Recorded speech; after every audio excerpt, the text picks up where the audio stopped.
नमस्कार मित्रों, मेरी आज की कहानी श्राद्ध पक्ष पर आधारित है। नवीन एक 8 साल का छोटा सा बच्चा था। आज वह स्कूल में छुट्टी के बाद बाहर निकला तो उसकी माँ कविता उसका इंतज़ार कर रही थी। जैसे ही नवीन ने अपनी माँ को देखा, वो दौड़ता हुआ अपनी माँ के पास भागा।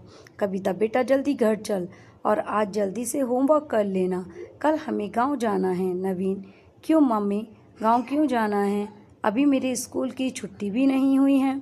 कविता, बेटा घर चल, सब बताती हूँ। घर पहुँचकर नवीन ज़िद करने लगा।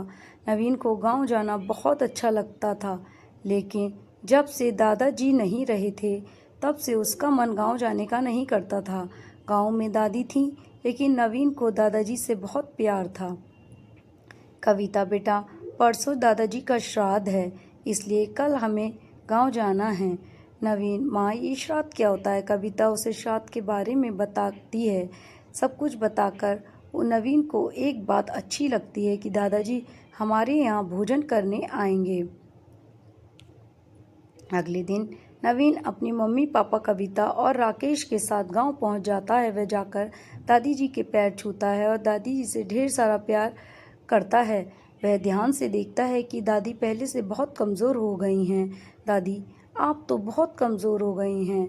दादी, हाँ बेटे, तेरे दादाजी थे तो मेरा ध्यान रखते थे। अब मेरे पास कोई है भी नहीं बातें करने के लिए भी, और मेरा कोई ध्यान रखने वाला भी नहीं है। नवीन, तो आप हमारे साथ चलो, वहाँ पापा मम्मी के साथ रहना, फिर हम दोनों बहुत सी बातें करेंगे। नवीन की बात सुनकर कविता और राकेश थोड़ा डर गए, कहीं उनकी माँ साथ चलने को तैयार ना हो जाए। दादी ने दोनों की ओर देखा और वो समझ गईं कि इनकी मर्ज़ी नहीं है मुझे साथ में रखने की। दादी, बेटा मैं यहीं ठीक हूँ, वैसे भी तुम्हारा घर बहुत छोटा है, मैं वहाँ कैसे रह पाऊँगी? उसके बाद दादी ने राकेश को सामान की लिस्ट दे दी और कहा, मैंने पंडित जी को भी बोल दिया है, सुबह 11 बजे आ जाएंगे, तू ये सारा सामान ले आ। राकेश थैला लेकर सामान लेने चला गया। कविता घर के कामों में व्यस्त हो गई। शाम तक राकेश के बड़े भाई और भाभी पहुंच गए, साथ ही राकेश की बहन रमा भी पहुंच गई थी। पहला श्राद्ध था, इसलिए पूरा परिवार इकट्ठा हो गया था। जिस घर में कल तक सन्नाटा पसरा रहता था, वहाँ आज काफ़ी चहल पहल थी। दादी अपने बेटे बहुओं और बेटी को देखकर बहुत खुश थीं, लेकिन उन्हें ये भी पता था कि यह सब 1-2 दिन का ही मेला है। शाम होते ही दादी को दादाजी की याद सताने लगी। जब वे जिंदा थे तो इस घर में हमेशा मेला लगा रहता था। गांव वाले उन्हें बहुत मानते थे, इसलिए हमेशा कोई ना कोई उनके सामने अपनी परेशानी लेकर आ जाता था, जिसका समाधान दादाजी करते थे। गांव के आपसी झगड़ों को सुलझाने के लिए दादाजी को बुलाया जाता था। अगले दिन दादाजी का श्राद्ध था।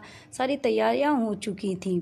ब्राह्मण को भोजन कराया गया, दान दक्षिणा देकर विदा किया गया। उसके बाद पूरे परिवार ने भोजन किया। दादी और मम्मी सबको भोजन परोस रही थीं। पूरा दिन काम निपटाने, मेहमानों की चहल पहल में निकल गया। रात के समय बैठकर बातें कर रहे थे। नवीन, मैं अब दादी के पास रहूँगा। यह सुनकर सब हक्का बक्का रह गए और नवीन की ओर देखने लगे। कविता, बेटा ये तू क्या कह रहा है? तेरी पढ़ाई का क्या होगा? वैसे भी तू अभी इतना बड़ा नहीं हो गया कि दादी की देखभाल कर पाए। नवीन, दादी को अब मेरी किसी सहारे की ज़रूरत है। वो भी दादाजी की तरह चली जाएंगी। मैंने फैसला कर लिया है, अगर आप लोग दादी को अपने साथ नहीं रख सकते तो मैं दादी के साथ रहूँगा। दादी, बेटा मैं ठीक हूँ, तू कभी कभी मुझसे मिलने आते रहना। नवीन, नहीं दादी, जिन बच्चों को आपने पाला पोसा उनके पास आपके लिए टाइम नहीं है। मैं आपको छोड़कर कहीं नहीं जाने वाला। नवीन की बातें सुनकर सभी की आंखों में शर्म से नीचे झुक गई। सभी ने नवीन को बहुत समझाया, लेकिन वह अपनी ज़िद पर अड़ा हुआ था। राकेश और कविता को बहुत गुस्सा आ रहा था। वे दोनों ने अपनी माँ को साथ ले जा सकते थे, न नवीन को यहाँ छोड़ सकते थे।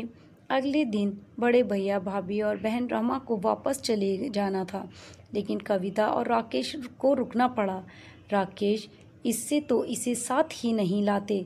चलो माँ, अब तुम ही हमारे साथ चलो। ये तो मानेगा नहीं। नवीन, नहीं पापा, दादी कहीं नहीं जाएंगी। इस घर में दादाजी की कितनी यादें बसी हुई हैं। आप जाओ, मैं दादी के साथ रहूँगा। दादी ने भी बहुत समझाया लेकिन नवीन नहीं माना और हार कर राकेश और कविता को वापस जाना पड़ा।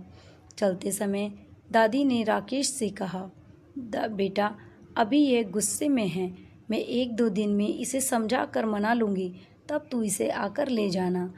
घर आकर दोनों उदास मन से बैठे थे, मन नहीं लग रहा था। कविता पहली बार अपने बेटे से अलग हुई थी। वह बैठकर रोने लगी। राकेश, अब मुझे पता लग रहा है बेटे से बिछड़ने का दर्द। एक दिन तुमने मेरी माँ से लड़ झगड़ कर मुझे अलग कर दिया था, तब उन पर क्या बीती होगी। कविता, मुझे माफ़ कर दीजिए, आज माँ जी का दर्द मुझे समझ में आ रहा है। चलो हम दोनों भी गाँव चलते हैं, वहीं आप कुछ कर लेना, बेटे के बगैर यहाँ कुछ अच्छा नहीं लग रहा है। माँ जी की खूब सेवा करूँगी मैं। 4 दिन बाद सब कुछ समेट कर दोनों गांव पहुंच गए। उन्हें देखकर नवीन और दादी बहुत खुश हुई।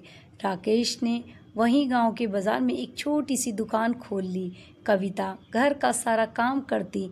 नवीन को पास ही एक स्कूल में दाखिला दिला दिया। नवीन की जिद ने एक परिवार को वापस अपनी जड़ों से जोड़ दिया। धन्यवाद मित्रों।